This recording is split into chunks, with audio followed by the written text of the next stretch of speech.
ভিক্ষা চাইতে আসায় এক বৃদ্ধা ভিখারিকে আমার বাল্যকালের বন্ধু রতন যখন সজোরে ধাক্কা মেরে মাটিতে ফেলে দিল, ঠিক তখন আমি যেন আর কিছুতেই নিজেকে ঠিক রাখতে পারলাম না। দ্রুত তার কাছে ছুটে গেলাম।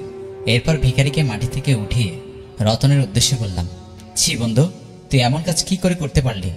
লোকটা তো তোর থেকে একটু সাহায্য চেয়েছে, অন্য কিছু না। তাই বলে কি তার সাথে এমন করা তো ঠিক হয়েছে? আমার এমন কথা বলাতে রতন তখন আমাকে বলল, দেখ রাতুল, এইসব হিরোগিরি তুই কোনো মসজিদ বা মিলাদ মাহফিলে গিয়ে দেখাবি, আমাকে না।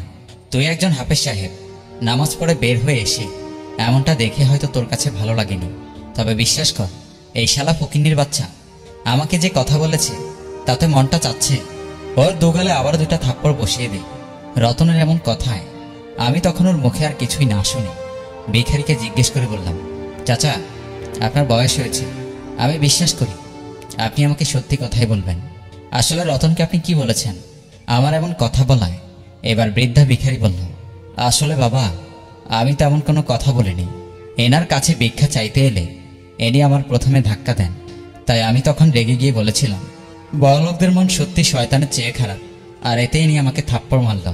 আপনি বলেন, আমার কথাটা বলা কি অন্যায় হয়েছে? লোকটির এমন কথা তখন আমাকে যেন একেবারেই ভাবিয়ে তুলল। বুঝতে পারছিলাম না মানুষ কেমন করে সামান্য কথার তর্কাতর্কিতে এমনভাবে এক বৃদ্ধার গায়ে হাত দেবে।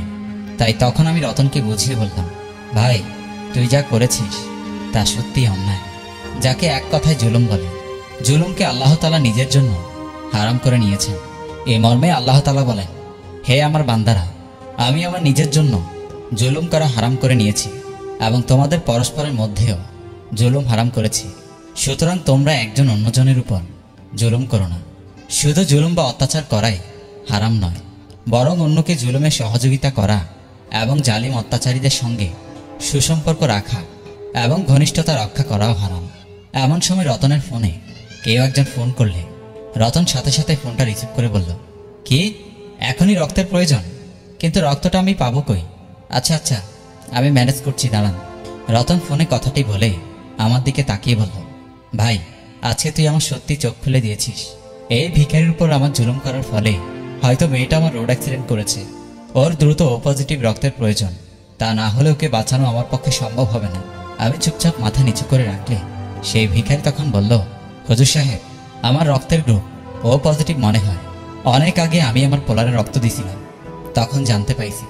লোকটির এমন কথায় তখন রতন তাকে বুকে জড়িয়ে নেওয়ার পর ক্ষমা চেয়ে বলল, চাচা, আমি সত্যি আপনার সাথে অন্যায় কাজ করেছি, আমাকে আপনি প্লিজ ক্ষমা করে দিন।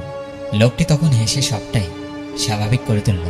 এরপর রতনের মেয়েকে রক্ত দিতে যাওয়ার জন্য আমি বৃদ্ধা চাচা আর রতন সহ হসপিটালে যাচ্ছি। সত্যিই হয়তো আল্লাহ এইভাবে জালিমদের ভুল ধরিয়ে দেন। তা আমি আজ রতনের অবস্থান দেখে কড়াই ঘন্টায় বুঝতে পেরেছি।